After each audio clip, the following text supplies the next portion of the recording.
Chapter 10 is going to begin with Lesson 10.1, and we're going to talk just basically about the rectangular coordinate system and about plotting points on a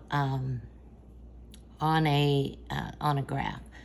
So we're going to be plotting ordered pairs of numbers, first of all, and we're going to do them on two number lines that cross in the middle. We have a horizontal axis called the x-axis, and on this, from where they cross, to the right is the positive, to the left are the negative, just like on a number line. Then the y-axis is the vertical axis, and here where they cross would be 0, and like on a thermometer, when you go up above 0, it's positive. When you're down below 0, then it is negative. The point of intersection is called the origin. That's kind of where we start things from when we start counting for the position of particular points that lie on this in this system. So each point in the rectangular coordinate system is defined by two numbers as an ordered pair, and this order is very important so that when you give two numbers, you know exactly where they are, because the first number is always going to be on the horizontal point from the origin, or from 0, and the second number is going to be the vertical position from the origin. So we know that the first number is going to be left or right, and the second number is going to be up or down. And they're written with a comma between the two numbers and closed in parentheses. So our first task here is to plot some points, and we're going to label them and we're going to locate them. So if we want to plot the point A, which is at 4, 5, that means we're going to go to the right 4 and up 5 from the origin. We're going to go up 4, we're going to go to the right 4 and up 5. And right where those lines cross, that's going to be point A. Point B is going to be -4, -5, or 4 to the left and down 5 because they're negative. So we'll start at the origin and we'll go 4 to the left and then we'll go down 5. And right there where those cross is point B. Point C is going to be -1, 3. So we're going to go to the left 1 and up 3. Since this is negative, we'll go to the left. Positive, we'll go up.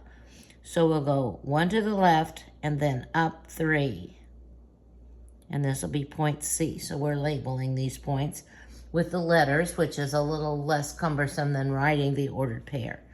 Point D is 3, -1, so we're going to go to the right 3 and then down 1 because it's negative. To the right 3, down 1, so this will be point D. E, we have some fractions, so we're just going to have to estimate where 1/2 is. We'll go to the right 1/2, which will be between 0 and 1, and then we'll go down 7/3. And we know that 7/3 is the same as -2, which would be 6/3, and 1/3. So we're going to go down -2 and 1/3. So it's going to be about there, kind of estimating where that will be. F will be -2, 0, so we will go to the left 2, and then we will stay right on the y-axis. So we'll go 2 to the left and up 0 for point F. G is 0, 0, so we're going to be right at the origin where the X and the Y axis cross. The next one is H is pi 1 1/10. So we know that pi is approximately, 3.14, a little more than 3. So we're going to go to the right since it's positive, and then we'll go up a little more than 1 because it's positive. So we're going to go to the right 3 and a little bit more, and then up 1 and a tiny bit more. So it's going to be in that neighborhood. So we have located them. We've labeled them with the letters. And we have to remember that the first number is always left or right, depending on whether it's positive or whether it's negative. The second number is vertical, so it's up or down. And the up is positive, the down below 0 is negative.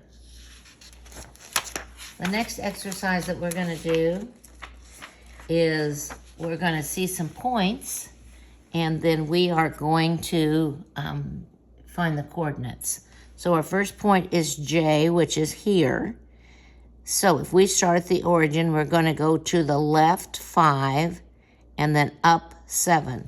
So we'll go to the left, which is -5, and then up 7. K is right here. So we're going to go up 4. So we have a positive, we're going to go, K, we're going to have to go left first or right, and we're not going to go any, so it's 0. And then we're going to go up 4, positive 4. M, we're going to go to the right 5 and up 5. N,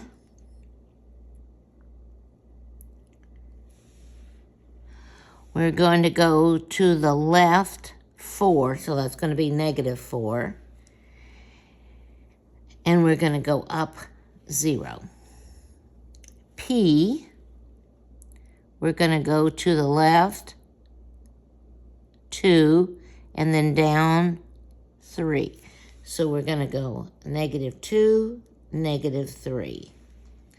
R, which is here. No, that's P. Whoops, that was R, wasn't it? So we're going to go to the left 2, down 3.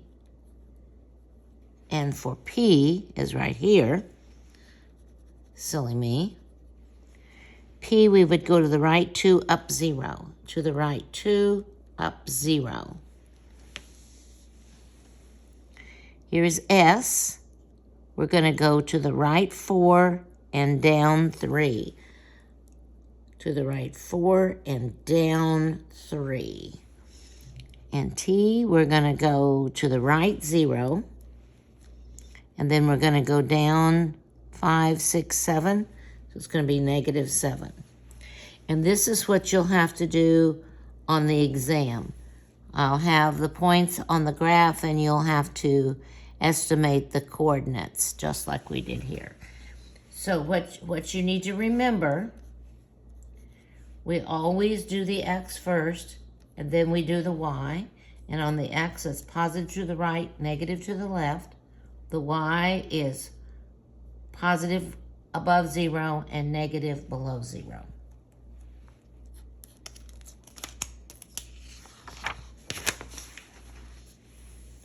The last thing we're going to do in 10.1 is we're going to create what's called a scatter diagram. And actually, these would be the points that you would put on a graph if you were making a line graph. In a line graph, then you would connect the points with a line.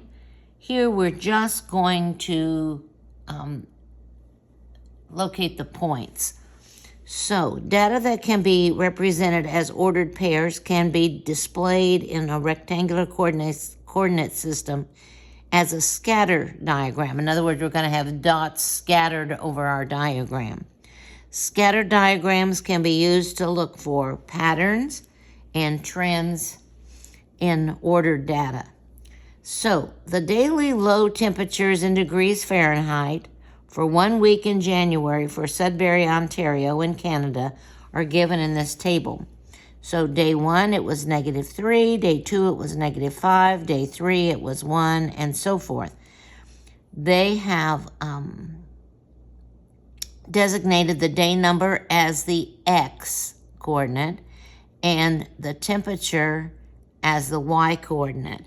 So in other words, this first one is going to be 1, -3, then we'll have 2, -5, then we'll have 3, 1, then we'll have 4, 6, then we'll have 5, 5, we'll have 6, 0, and 7, -4.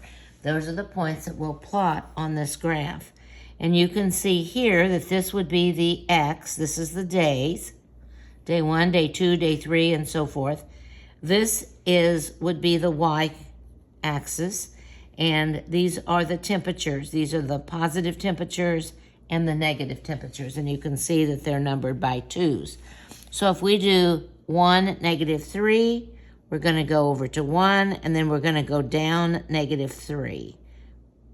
Would be halfway between -2 and -4.